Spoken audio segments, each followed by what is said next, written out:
जो 17 तारीख को घटना हुई, अखिल भारतीय विद्यार्थी परिषद के कार्यकर्ताओं के ऊपर जानलेवा हमला किया गया। नीति, नारे, ये सब उनका वो चेहरा है जो लोगों को दिखता है। तो रात में 11 बजे जो घटना घटी वो वास्तविक चेहरा है।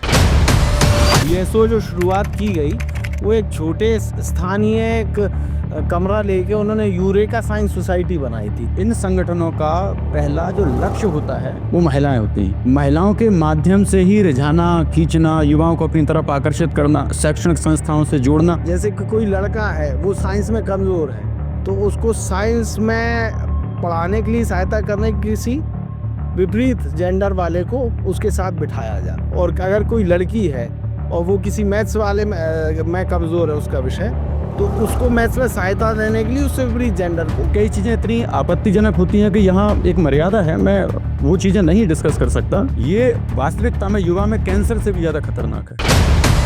कई वृद्ध लोग भी उसके सदस्य हैं, वो जाके नए सदस्य, जैसे उन्होंने कोई नया सदस्य उनके यहाँ आया तो उस परिवार में खुद जाके उनके विश्वास अर्जित करें। सांस्कृतिक कार्यक्रम जब भी जहाँ भी हुए हैं, जैसे कि तात्या टोपे यूनिवर्सिटी का जब नाम निर्धारित किया जा रहा था तो उस पर उन्होंने आपत्ति दर्ज की।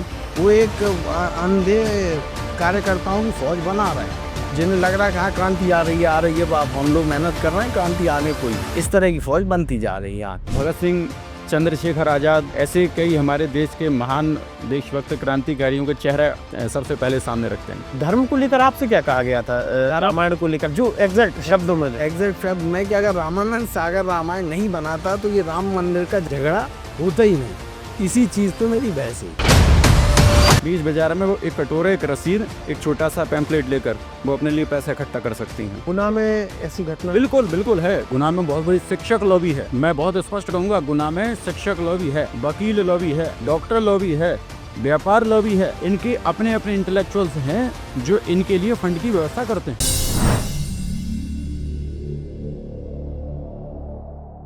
17 नवंबर को मध्य प्रदेश के गुना जिले में एक घटना होती है जहां अखिल भारतीय विद्यार्थी परिषद के कार्यकर्ताओं के ऊपर वामपंथी छात्र संगठन AIDSO के कार्यकर्ता जानलेवा हमला करते हैं, जिसके बाद विद्यार्थी परिषद के 5 कार्यकर्ताओं को गंभीर चोट आती है। उन्हें अस्पताल भर्ती कराया जाता है। पूरे देश में एक माहौल बना के 2 छात्र संगठनों के बीच वाद विवाद हुआ और यह घटना हुई। लेकिन असल में हमें जानना चाहिए कि जो AIDSO नामक छात्र संगठन है, जिसका अगर फुल फॉर्म देखें तो यह है all India democratic student organisation. ये एक वामपंथी संगठन है। सवाल यह है कि गुना में ये छात्र संगठन एक्टिव कैसे हुआ, क्योंकि मध्य प्रदेश में अगर देखा जाए तो वामपंथी दूर दूर तक नजर नहीं आते। पहले पश्चिम बंगाल में थे लेकिन वहां साफ है। इसके बाद केरला में उनकी सरकार है, और अगर बात की जाए तो JNU, तो उसमें भी वहां पर वामपंथी देखने को मिल जाते हैं।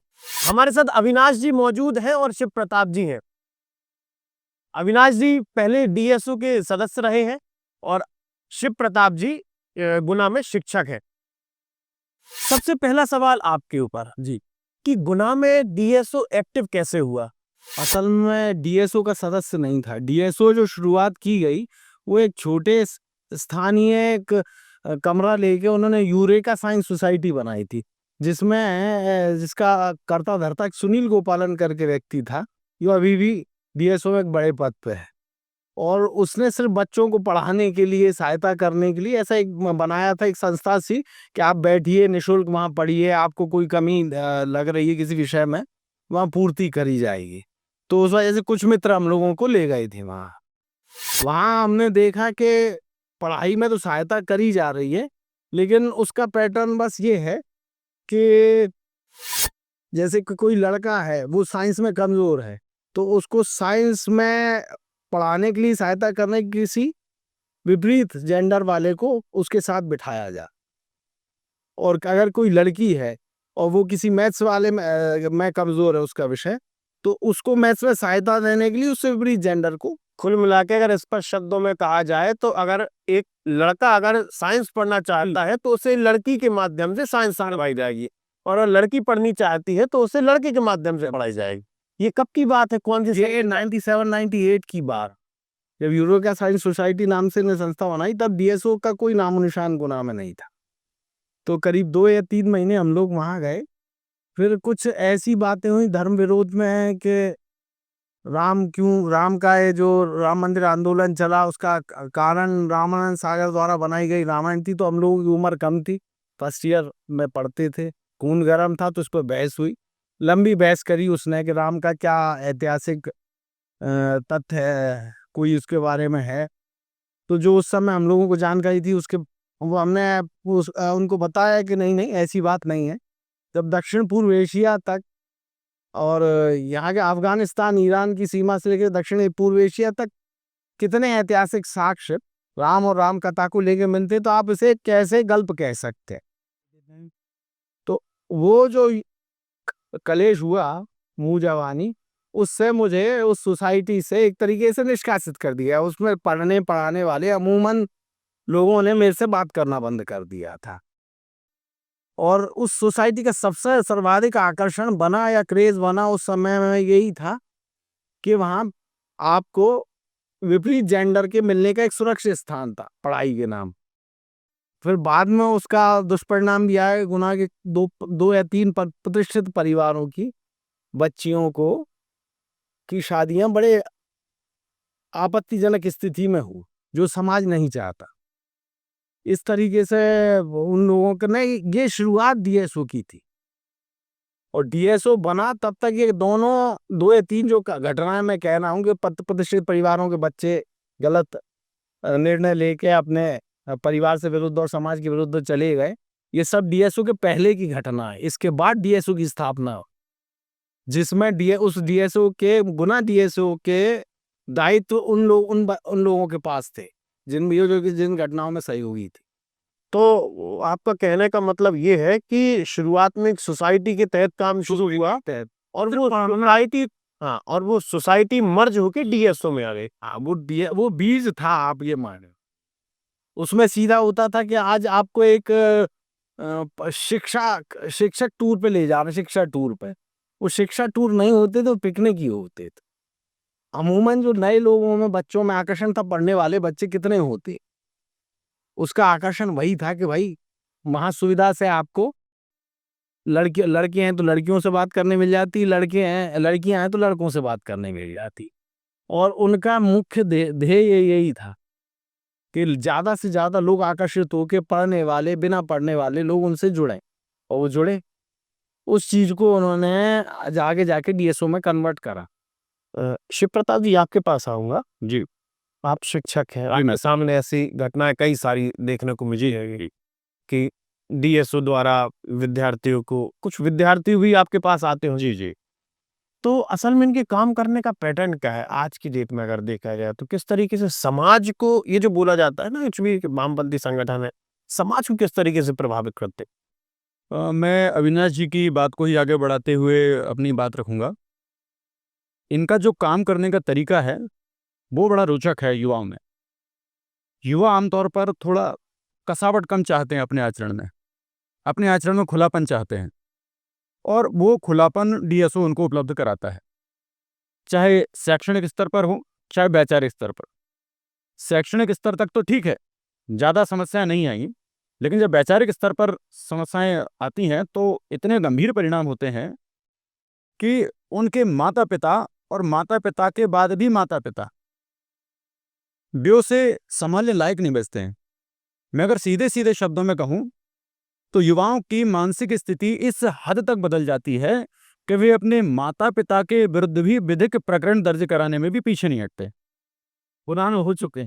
ये यहाँ कई ऐसी घटनाएं घट चुकी हैं, पर चूंकि मैं शिक्षक हूँ, युवा में रहता हूँ, बहुत सारी चीज़ें सुनने में भी आती हैं, बहुत सारी चीज़ें मुझे देखने में भी आती हैं, और कई चीज़ें इतनी आपत्तिजनक होती हैं कि यहाँ एक मर्यादा है, मैं वो चीज़ें नहीं डिस्कस कर सकता। ये वास्तविकता में युवा में कैंसर से भी ज़्यादा खतरनाक है। ये समस्या भारत की नहीं है, ये भारत में लाई गई है।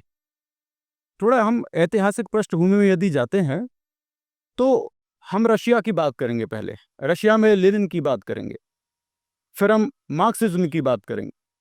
ये विचारधाराएं उस समय पनपी जब इनकी कभी आवश्यकता रही होगी विश्व में, लेकिन मैं नहीं समझता शिक्षक होने के नाते कि इनकी आवश्यकता आज की पृष्ठभूमि में किसी भी देश को है। आज सभी देश तरक्की कर रहे हैं, भारत भी विकासशील देशों में सबसे आगे चल रहा है, लेकिन आज मार काट करके, क्रांति करके बदलाव लाने की चेष्टा करना भी बड़ा अपराध है। और आज इस तरीके की विचारधाराएं युवाओं के बीच में फैल रही हैं, लोकप्रिय हो रही हैं, तो मेरे ख्याल से बहुत चिंता का विषय है। तो जो आपने कहा चिंता का विषय है, इस तरीके की स्थिति बन रही है, जी, थोड़ा सा विस्तार में बताइए ना कि क्या होता है, होता क्या है? देखिए, केवल डीएसओ की बात नहीं है, ऐसे कई वामपंथी संगठन हैं। एक सवाल हो, जी, इसी में जोड़ूंगा, जी, जो जेएनयू में बात होती है, जो कल्चर जेएनयू का है, वामपंथी छात्र संगठनों को देखा जाए जिस तरीके से वो सामान्य छोटे-छोटे गांव, छोटे-छोटे कस्बों से आने वाले विद्यार्थी को लुभाते हैं, उनकी मदद करते हैं, फिर उनको डाइवर्ट करके एक अलग ही रास्ते पर कर दिया जाता आपने है। बहुत महत्वपूर्ण बिंदु तो पूछा है। उससे कनेक्ट करके आप गुना की स्थिति कैसे देख रहे हैं कि जेएनयू फिर गुना दोनों? देखिए, मैं आपको और स्पष्ट कर देता हूँ। जेएनयू पिछले कई वर्षों से वामपंथी आंदोलन, वामपंथी छात्रों की वजह से बड़ी चर्चा में रहा है और राष्ट्र विरोधी नारों का सूत्रपात मेरे ख्याल से जेएनयू से ज़्यादा बेहतर किसी ने नहीं किया होगा। और उन नारों को छोटे-छोटे शहरों में दोहराया गया है और वहाँ के नारे गुना की धरती पर कई बार सुने गए हैं। जेएनयू हुआ, एएमयू हुआ, ऐसे कई विश्वविद्यालय हैं जिनमें वहाँ का जो शिक्षक वर्ग है, विद्यार्थी वर्ग है, ये सब उसमें संलिप्त हैं। अब मैं गुना पर आता हूँ। गुना की स्थिति की बात करते हैं तो गुना शिक्षा की दृष्टि से बहुत अच्छा है, लेकिन यहाँ गरीब बच्चे भी बहुत ज़्यादा हैं। तो इनका लक्ष्य वे ही बच्चे होते हैं। उन्हें सुलभ एजुकेशन उपलब्ध कराएँगे, तुमको छात्रवृत्ति दिलवाएँगे, तुम्हारी ये समस्या हम दूर करेंगे। अब जो नए बच्चे जो ग्रामीण पृष्ठभूमि में भूमि से यहाँ शहर में आते हैं, तो उनके लिए इतना सहारा ही पर्याप्त होता है।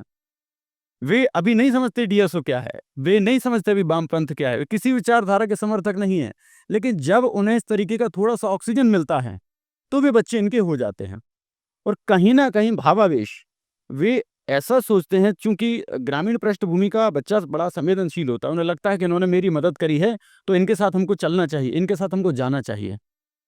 डीएसओ के कई सारे जो पूर्व कार्यकर्ता रहे हैं, जुड़े हुए रहे हैं, वे उनसे अलग हो गए, क्योंकि परतें खुलने में समय नहीं लगता। अगर आपकी बौद्धिक योग्यता थोड़ी-सी भी ठीक है, तो आप समझ जाएँगे कि ये राष्ट्र विरोधी दल है, राष्ट्र विरोधी बातें करते हैं, धर्म विरोधी बातें करते हैं। सांस्कृतिक कार्यक्रम जब भी जहाँ भी हुए हैं, जैसे कि तात्या टोपे यूनिवर्सिटी का जब नाम निर्धारित किया जा रहा था, तो उस पर उन्होंने आपत्ति दर्ज की कि आप और हमें, देश का कोई भी व्यक्ति जो देश का अनाज खाता है, जो देश का ऋणी है, वो तात्या टोपे जी की स्मृति में यदि किसी विश्वविद्यालय का नामकरण हो रहा है, तो क्या उस पर आपत्ति दर्ज कर सकता है? नहीं कर सकता, लेकिन उन्होंने दर्ज की। ये तो केवल एक उदाहरण मात्र है। इसके अलावा कई सारे उदाहरण हैं, जिनमें सांस्कृतिक उत्सव, सांस्कृतिक त्योहार, महापुरुषों की जयंती, इस पर हमेशा वो आपत्ति दर्ज करते रहते हैं, जो ऐसा नहीं होना चाहिए। अविनाश जी, आप पे आऊंगा, क्योंकि भाई साहब ने आपत्ति की बात की है, इनका वर्किंग कल्चर क्या है, किस तरीके से काम करते हैं, क्योंकि आप बता सकते हैं। इनका आप वर्किंग कल्चर लगभग उसी तरह का है कि पहले इन संस्थाओं का एक कोई वृद्ध सदस्य, कई वृद्ध लोग भी उसके सदस्य हैं, वो जाके नए सदस्य, जैसे उन्होंने कोई नया सदस्य उनके यहाँ आया, तो उसके परिवार में खुद जाके उनके विश्वास अर्जित करें। वो खुद मिलने जाएंगे, जो जिस व्यक्ति नए कार्यकर्ता के घर वालों को विश्वास दिलाएंगे कि यह सुरक्षित है, हम लोगों के साथ है, बड़े अच्छे कॉज में जा रहे हैं। फिर धीरे धीरे धीरे चूंकि उसके परिवार वाले भी माइल हो जाती, ऐसे तो वो विश्वास अर्जित कर। तो छोटी, जैसे शिव प्रताप ने बताया, छोटी छोटी सहायताएं, जैसे कॉलेज का में कोई ग्रामीण लड़का आया, उसे कोई कागजी काम में परेशानी पड़ रही, तो उसमें सहायता कर देना। इन सब चीज़ों से इन्होंने अपना फैलाव बहुत ज़्यादा बढ़ा। इनका मुख्य कार्य करने की जो पद्धति है वो वही है जो कई संस्थाओं की पहले रही है। कई धार्मिक संस्था या मिशनरी होती, पहले ये जाके, जैसे मिशनरीज हैं, वो स्वास्थ्य और शिक्षा के जरिए बढ़ते, तो ये पहले घर में घुसते हैं। इनका पहला है कि मैं आज, जैसे मैं आपके पास आया, मैं डीएसओ में हूँ, तो मैं आपसे मिलूंगा, फिर आपकी तबीयत मान लो खराब हुई, तो मैं आपके घर पहुंच के आपकी तबीयत देखने आऊँगा, आपके परिवार वालों से मिलके इतना अच्छा व्यवहार रखूंगा कि सारे परिवार का विश्वसनीय है। इनका बेसिक फंडा वही है, उसी से ही ये बने हैं। आप ये समझिए कि डीएसओ के इस समय जो भी कार्यकर्ता या अधिकारी हैं, वो उसी पैटर्न पे चल रहे हैं। ये आप दोनों से एक सवाल है। आपने ही कहा कि वो शिक्षा देते हैं, पढ़ाई करने में मदद करते हैं, आपके दुख सुख के साथी होते नहीं, हैं। दुख सुख के साथी ऐसे नहीं होते सर। शिक्षा में वो क्या दे रहा है, मैं आपको बता तो रहा हूँ। शिक्षा का आकर्षण बस उतना ही है कि एक वीपी जेंडर के साथ आपको सुविधा मिल रही। उसमें कितने पढ़ रहे हैं, कितने नहीं पढ़ रहे हैं, ये आप पिछले वर्षों के क्या बोलते हैं परिणामों को देख सकते। उनमें आपको रिजल्ट मिल जाएंगे। लेकिन वो नाम उसका शिक्षा रहता है। जैसे जेएनयू में जितने भी शिक्षा के नाम पे झंडे उठा रहे हैं, वो बरसों से वहीं रोटियां खा रहे हैं। यही डीएस होते हैं। वो एक अंधे कार्यकर्ताओं की फौज बना रहे हैं, जिन्हें लग रहा है कि हाँ क्रांति आ रही है बाप, हम लोग मेहनत कर रहे हैं, क्रांति आने को ही। इस तरह की फौज बनती जा रही है आज। तो दूसरी बात, शिव प्रताप भैया ने कहा कि हर जगह एक बंधन होता है। हर व्यक्ति अपने परिवार से, अपने समाज से, अपने धर्म के बंधन में रहता है जिसमें वो सुरक्षित रहता। उन्हें ये समझा दिया जाता है कि ये बंधन तुम्हें वो कर रहे हैं, खोखला, स्वतंत्रता खत्म कर रहे हैं। तो आदमी पहले तो धर्म का बंधन सबसे जो सरल है, फिर समाज का बंधन तोड़ता है, और फिर वो परिवार का बंधन नहीं। तो धर्म को लेकर आपसे क्या कहा गया था? रामायण को लेकर जो एग्जैक्ट शब्दों में कि अगर रामानंद सागर रामायण नहीं बनाता तो ये राम मंदिर का झगड़ा होता ही नहीं। इसी चीज पे मेरी बहस है, जिस पे मैंने कुछ तथ्य दिए थे जो उस समय मुझे मालूम थे कि राम कथा के कहाँ कहाँ अफगानिस्तान मतलब ईरान सीमा से लेकर दक्षिण पूर्व एशिया में कहाँ कहाँ सिक्के भी बने, कहाँ कहाँ कथाएं किस किस रूप में प्रचलित हैं। ये तथ्य जो मुझे उस समय फर्स्ट ईयर में पता थे, ये मैंने उन लोगों को दिए थे। लेकिन परिणाम वो कुछ नहीं निकला। मैं बहिष्कार जैसा कर दिया कि भाई इससे बात बंद कर दो, ये गलत लगा। मुख्य ये चीज है कि उन्हें धर्म से काटना है, आपको बंधन से आजादी दिलानी है। आपके पारिवारिक सुरक्षा को, आपकी सामाजिक सुरक्षा की जो व्यवस्था है उसे तोड़ के आपको स्वतंत्रता की फीलिंग दिलानी है। कछुए को ये बताना है कि तेरा खोल तुझे बंधन में रखे हुए, तू बाहर निकल इससे। सामाजिक तौर पे अगर देखा जाए तो किस प्रकार से ये समाज को खोखला कर रहे हैं? श्रीमान, सबसे बड़ी बात है किसी समाज की पृष्ठभूमि उसकी नारी से शुरू होती है, और इन संगठनों का पहला जो लक्ष्य होता है वो महिलाएं होती हैं। महिलाओं के माध्यम से ही रिझाना, खींचना, युवाओं को अपनी तरफ आकर्षित करना, शैक्षणिक संस्थाओं से जोड़ना। और जब ये सब पूर्ति वो महिला कर चुकी होती हैं, तो फिर उन महिलाओं की जिंदगी नर्क से भी ज़्यादा खराब हो जाती है। कहाँ जीती हैं, कैसे जीती हैं, एक सामान्य व्यक्ति तो उनके बारे में पता भी नहीं कर सकता। और वास्तविकता ये है कि उनमें से कई सारी महिलाएं बस्तर में ट्रेनिंग करने जाती हैं, सीनियर लॉबी में प्रमोट कर दी जाती हैं वो। और सीनियर लॉबी में प्रमोट होकर कई बार ये देखा गया है, आपने तो देखा है, आप समझते हैं इन सारी चीज़ों को, कि नक्सलवाद क्या है। नक्सलवाद में जो लोग, जो लड़कियां हैं, जो प्रोफेसर जुड़े हुए हैं, जो बौद्धिक लोग जुड़े हुए हैं, वो कौन है? वो इसी पृष्ठभूमि से धीरे धीरे धीरे धीरे चयनित होते चले जाते हैं और वहाँ चले जाते हैं। लेकिन कुछ महिलाएं जो वहाँ कोर तक नहीं पहुँच पाती, उनकी ज़िंदगी ऐसी होती है जैसे समाज का हिस्सा है भी और नहीं भी। पेरेंट्स उनको स्वीकार करते नहीं हैं। पेरेंट्स स्वीकार कर भी लें तो एक उस लड़की को एक संभ्रांत परिवार स्वीकार नहीं करेगा। और फिर उसके बाद वो महिला, ये लड़की जो भी है, वो 24 घंटे की उनकी कार्यकर्ता बनकर रह जाती है, एक ज़ॉम्बी की तरह कि ये काम तुमको करना है, वहाँ जाना है। ऐसी महिला जो जैसे हमारे और आपके घर की महिलाएं कभी बाहर किसी ऐसे काम के लिए भेज दें जो हमारे यहाँ अलाउ नहीं होता तो नहीं जाएंगे, वो खुद भी नहीं जाएंगी। लेकिन उन्हें अगर किसी चौराहे पर खड़ा कर दिया जाए कटोरा लेकर के, तुमको 1-1 रुपया मांगना है संगठन के लिए, तो वो इसमें भी उनको किसी प्रकार का परहेज नहीं होता। बीच बाजार में वो एक कटोरा, एक रसीद, एक छोटा सा पैम्पलेट लेकर वो अपने लिए पैसे इकट्ठा कर सकती हैं। ऐसे कार्यकर्ता तैयार करते हैं। गुना में ऐसी घटना बिल्कुल बिल्कुल है, गुना कई उदाहरण है, मैं नाम नहीं ले पाऊंगा, लेकिन ऐसे कई उदाहरण है गुना में। कभी भी अगर इस प्रकार के आंदोलन हो, जयस्तंभ चौराहे पर आप ऐसे आंदोलन देख सकते हैं, वहां पर आप पुरुषों की अपेक्षा महिलाओं की संख्या ज्यादा देखेंगे।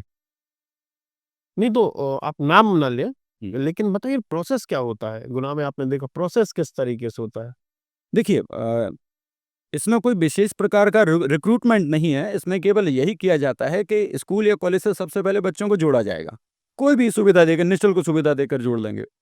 जुड़ने के बाद आपसे बात ऐसी की जाएगी कि हमको परिवर्तन लाना है। देखो भ्रष्टाचार फैल रहा है, देखो सरकार ये गलत कर रही है, सरकार वो गलत कर रही है। देखिए सरकार कुछ भी कर रही हो, कुछ ऊपर नीचे थोड़ा बहुत होता है, लेकिन ऐसी सारी चीज़ों को चिह्नित करना बच्चे के सामने जो बच्चे को जचेगा नहीं। वो बच्चे को ये लगेगा कि हाँ, ये काम बहुत अच्छा कर रहे हैं, हमको इनके साथ चलना चाहिए। बच्चे में जोश होता है, उसे क्रांतिवीर बनने का शौक होता है और इनके साथ वो जुड़ जाता है। बहुत सारे बच्चे इस फेज़ से बाहर नहीं निकल पाते और जो समय होता है खुद के जीवन को बनाने का, वो समय खुद के जीवन को मिटाने में लगा बैठते हैं और लड़कियों के साथ ज़्यादा दुखदायी स्थिति होती है। अपना घर छोड़ देती हैं। घर छोड़ देती हैं, द्वार छोड़ देती हैं, अपने परिवार को छोड़ देती हैं, अपना धर्म छोड़ देती हैं। अपनी सबसे बड़ी बात ये है कि एक महिला की जो एक भावना होती है, महिला होने की भावना छोड़ देती है। जो परिवार के प्रति ममता होती है, अपने लोगों के प्रति जो ममता होती है, वो छोड़ देती है। देश देश धर्म देश या धर्म नाम की कोई वस्तु की एग्जिस्टेंस ही वो मना कर देते हैं कि देश क्या है। हम क्योंकि यहाँ पैदा हुए हैं तो हम इसके देशभक्त हैं। कल अमेरिका में होते तो अमेरिका के देशभक्त होते। तो देश नाम की कोई वस्तु नहीं है, आदमी ही सबसे महत्वपूर्ण है। चारवाक का जो मत है, ऋण कृत्वा गतम पीवेत यावत जीवेत सुखम जीवेत, उसको वो क्रांतिकारी अंदाज में पेश कर देते।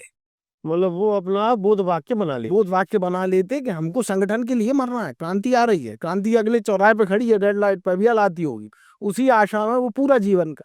यहाँ कम से कम 15-20 लड़के ऐसे होंगे जो अपने परिवारों से कोई संबंध नहीं रख रहे हैं और यहाँ दिन रात क्रांति में लगे हैं, चाहे परिवारों की स्थिति क्या हो। और कई लड़कियां, महिलाएं ऐसी हैं, लड़कियों की स्थिति और बिगड़ तब जाती है क्योंकि वो इतने बुरे निर्णय ले चुकी होती हैं। कोई विधिक प्रकरण दर्ज करके अपने परिवार पे, कोई सामाजिक तौर पे अपने परिवार पे लांछना लगा के, पिता पे लांछना लगा के गुनाह में एक केस हो चुके हैं कि ना तो उनके लिए फिर समाज में जगह होती है, बाकी समाज में जगह नहीं होगी तो फिर कहीं समाज परिवार तय नहीं है। तो 24/7 जो भैया कह रहा है कि 24/7 के वो ज़ॉम्बी कार्यकर्ता हैं, उसके सुबह उठने से लेकर रात के सोने तक उसका ध्येय एक ही है, संगठन को कैसे बढ़ाना है, संगठन को कैसे बढ़ाना। क्रांति आ रही है, क्रांति आ रही है, क्रांति लाना है बस। देश नहीं है, धर्म नहीं है। धर्म नहीं है, मन आदमी सबसे ज्यादा जरूरी है। फंड कहाँ से आता? क्योंकि फंड के बारे में सुना है, लोगों ने बताया भी है कि सारा का सारा फंड जो है, जो उनके सरगना जो ऊपर बैठे हैं वो देते हैं, लेकिन यहाँ पर कैसे कलेक्ट? यहाँ देखिए कहाँ ऊपर से कहाँ तक आता है इसके बारे में तो शिव प्रताप भैया बता पाएंगे, लेकिन इनका पहला शुरुआत घर घर कॉलोनी कॉलोनी जाके फंड रेजिंग करते हैं। काफी समय पहले मेरे परिवार, मैं यहाँ बगल में रहता हूँ कॉलोनी में, तो यहाँ फंड रेजिंग करने आए तो मेरी पत्नी और बच्ची बैठे थे बगीचे में और मैं एक तरफ गुड़ाई कर रहा था क्यारी की। तो उन्हें समझा रहे कि धर्म जो है, धर्म के नाम पे बेवकूफ बनाया जा रहा है। हिंदू धर्म के जो सबसे बड़े योद्धा शिवाजी महाराज थे, उनके सारे सेनापति मुसलमान हुए।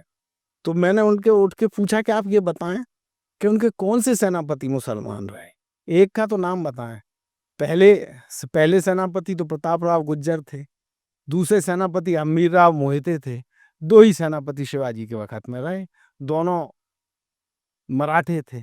कौन सा ना संभाजी महाराज के सेनापति मुसलमान रहे। आप किस वर्ग पे कौमी एकता का प्रकरण देते हैं? मतलब कुछ तथ्य तो दो, लेकिन ये छोटे मोटे तथ्य अमूमन लोगों को नहीं पता है। तो आदमी ये सुन के बड़ा प्रसन्न हो जाता है, देखो बच्चे कैसी अच्छी बात कर रहे हैं, पढ़ी लिखी बच्ची है, इतनी अच्छी बात कर रही है। 100-200, अब एक एक परिवार से 100-200 घरों की कॉलोनी से अगर 100 घरों से 100 रुपए मिल गया तो आपके घर आए थे वो? हाँ। तो कहा क्या था, हम चंदा किस लिए इकट्ठा कर रहे हैं? ये हम लोग डीएसओ के कार्यकर्ता हैं। हम लोग जो उस समय ये चल रहा था कि निजीकरण के विरुद्ध, हम निजी जो शिक्षक संस्थाओं के और कई विभागों के निजीकरण के विरुद्ध आंदोलन कर रहे हैं। इसके लिए हम पैसा इकट्ठा कर रहे हैं क्योंकि हम लोगों के पर्सनल अपने इनकम तो है नहीं है, तो आप लोग हमें कुछ दीजिए। इस बात पर उन्होंने शुरू करा था कि देखिए सरकार धर्म का फैला रही है, धर्म का क्या फर्क पड़ता है, विकास नहीं है, शिक्षा नहीं है। इस पे ये निकला था, उन्होंने बात निकल के, क्योंकि महिलाओं को कितनी जानकारी होती है, बच्ची मेरी छोटी थी, तो ये शायद शिवाजी जिनके नाम पे इतना ऊधम मचाया जा रहा है कि हिंदू हिंदू होते हैं, उनके तो सारे सेनापति मुस्लिम थे।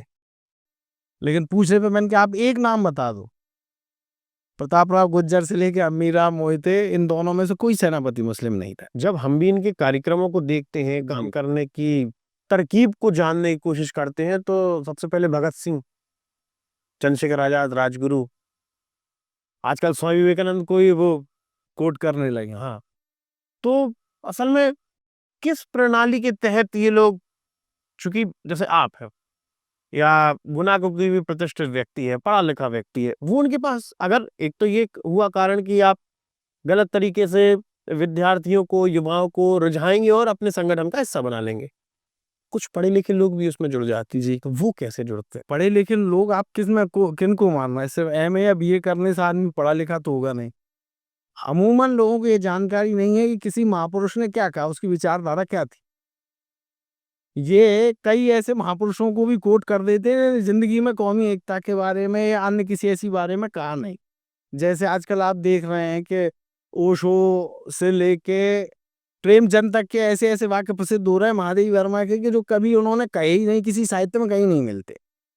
तो इसमें एक और खासियत आप देखेंगे, गुना के पास कुछ मुअज्जिज लोग उनसे जुड़े हुए हैं, कुछ मुअज्जिज लोग उनसे जुड़े हुए हैं ब्रत। हाँ, वो ही पहला, कि जैसे किसी से मैं हूँ, जैसे मैं आपके पास आऊंगा, आप मुझे जानते हैं, और मैं किसी व्यक्ति को लेके आया कि भैया ये बड़ा विश्वसनीय है, इनकी हेल्प कर दिया करो, तो कुछ व्यापारिक प्रतिष्ठान है जिन्हें उतना समय नहीं है कि ध्यान दें, उन्होंने कुछ नियमित चंदा बांध रखा, हाँ भैया आप आके ले जाइएगा।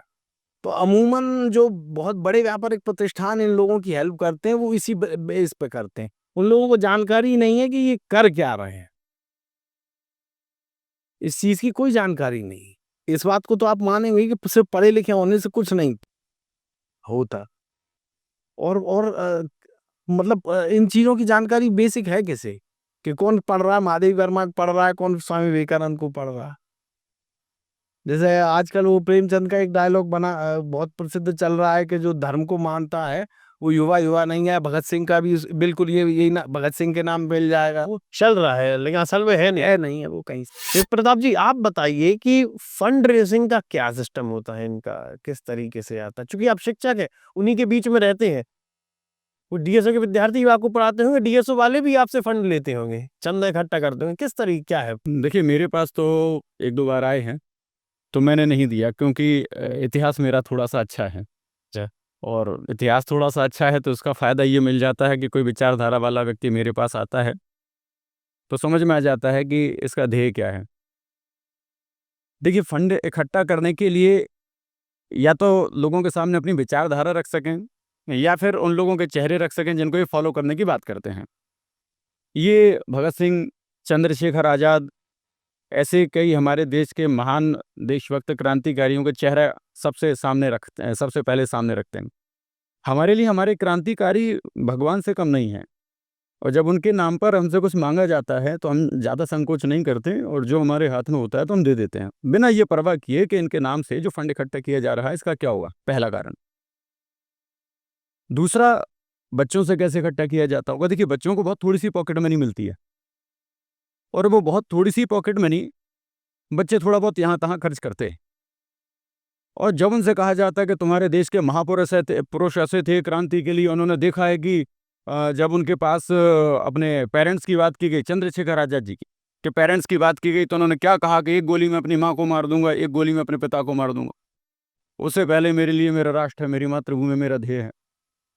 मतलब राष्ट्र प्रमुख है, अच्छी बात है, माता पिता प्रमुख नहीं है, ये गलत मैसेज दे दिया जाता है उनके नाम से। अब यहाँ ये कथन प्रस्तुत करते हैं कि देखो, चंद्रशेखर आज़ाद के लिए अपना ध्येय कितना ज़्यादा था, कितना महत्वपूर्ण था, जब वो अपन कर सकते हैं, हमारे आदर्श पुरुष वो हैं, तो हमको ऐसा करना चाहिए। वही बात है कि बच्चों में हार्मोनल लेवल वो होता है कि उन्हें थोड़ा-सा जोश दिला दीजिए, उस जोश के बदले उनसे कुछ भी करा लीजिए। 2-2, 5-5, 10-10, 20-20 रुपए का छोटा-छोटा सा फंड इकट्ठा करते हैं, और वो फंड बहुत सारा हो जाता है। ये 2 तरह का फंड। ये तीसरी तरीके का फंड जो इंटेलेक्चुअल लॉबी से आता है, बाहर से भी आता है, गुना से भी आता है। गुना में बहुत बड़ी शिक्षक लॉबी है। मैं बहुत स्पष्ट कहूँगा, गुना में शिक्षक लॉबी है, वकील लॉबी है, डॉक्टर लॉबी है, व्यापार लॉबी है। इनके अपने अपने इंटेलेक्चुअल्स हैं जो इनके लिए फंड की व्यवस्था करते हैं। और देखिए, कोई भी आंदोलन अगर पोषित हो रहा है तो बिना फंड के पोषित नहीं हो सकता। अब वो कहाँ से पोषित हो रहा है, 3 ये मैंने बताए हैं। इसके अलावा एक होता है एक्सटॉर्शन। तुम्हारा ये हमारे पास है, अगर ये तुमने हमारी मदद नहीं की तो ये उजागर कर देंगे। अब आप प्रतिष्ठा प्राप्त गणमान्य व्यक्ति अपने नगर के हैं तो आप इसमें संकोच नहीं करेंगे। आपको आपकी प्रतिष्ठा प्यारी है और आप कहेंगे भैया किसी भी कीमत पर ऐसा मत करना, हम आपको देने के लिए तैयार है। कई सारे लोग फंसे हुए हैं इन सारी चीज़ों में और उसका ये दुरुपयोग करते हैं फंड के लिए। आखिरी सवाल ये है आप दोनों से है कि जो 17 तारीख को घटना हुई, अखिल भारतीय विद्यार्थी परिषद के कार्यकर्ताओं के ऊपर जानलेवा हमला किया गया, इससे पहले भी ऐसा हमला हो चुका है। क्या कारण है, क्या वजह है कि ये हमला किया गया है? जब उनको उनका अस्तित्व खतरे में नजर आता है और उनको लगता है कि हमारे अस्तित्व पर बात आ रही है और हम खत्म होने की स्थिति में हैं, तो बिल्कुल वैसी ही है कि कोई दिया बुझने से पहले बहुत ज़्यादा फड़फड़ाता है। तो ऐसी स्थिति उनकी आपने देखा है, कई राज्यों से इनका सफाया हो गया है। कुछ राज्यों में बहुत इक्का-दुक्का घटनाएं या फिर इक्का-दुक्का संगठन इनके नाम से या इनके सहयोगी संगठन के रूप में चल पा रहे हैं, या कोई पुराने संगठन पे जब गाज गिरती है तो कोई नया संगठन रातों रात में खड़ा कर लिया जाता है। तो केवल उनकी वही शैली है कि खूनी क्रांति, रक्तपात से बदलाव लाना, नीति, नारे, ये सब उनका वो चेहरा है जो लोगों को दिखता है। और रात में 11 बजे जो घटना घटी वो वास्तविक चेहरा है। अब आप समझ जाइए कि वास्तविक चेहरा है तो उनका काम करने का तरीका क्या है। अब ऐसी घटना घटेंगी, इसमें कई सारे मासूम घरों के बच्चे, जो मासूम बच्चे हैं जिन पर किसी प्रकार का कोई आपराधिक प्रकरण दर्ज नहीं है, लेकिन वो घटना घटी है, सभी लोगों ने पढ़ा है कि कुछ बच्चों को सिर फूटा है, कुछ गंभीर स्थिति में है। तो इस घटना में जितने बच्चे शामिल होंगे उन पर आपराधिक मामला दर्ज हो गया। अब वे सरकारी नौकरी के लायक बचे नहीं, वो कभी बैंक से लोन ले नहीं पाएंगे, उनका एक जो विधिक अस्तित्व होता है उस पर संकट आ चुका है। सबसे बड़ी समस्या इन बच्चों के लिए, इसलिए ये मैं खुल के कह रहा हूं कि बच्चे ऐसी सारी गतिविधियों से दूर रहें। कुल मिलाकर यहाँ बहुत अच्छी चर्चा हुई कि आखिर गुना में धीरे धीरे कर पनप रहा AIDSO या DSO किस तरह से काम करता है। जैसे कि अविनाश जी ने कहा है कि उनका ध्येय सिर्फ एक ही होता है कि रेड लाइट पर खड़ी क्रांति बस आने वाली है और रक्तपात से सनी हुई हिंसा उनका ध्येय है। उन्हें ना राष्ट्र से मतलब है, ना धर्म से मतलब है, उन्हें ना राम से मतलब है, ना कृष्ण से मतलब है। जब वो लोगों के घर जाते हैं तो हिंदू मुस्लिम एकता के नाम पर आपका जेब खाली करते हैं और उनका अस्तित्व खतरे में है, जिसको लेकर के राष्ट्रवादी छात्र संगठन या राष्ट्र के हित में कार्य करने वाले संगठनों को घेरने की कोशिश करते हैं।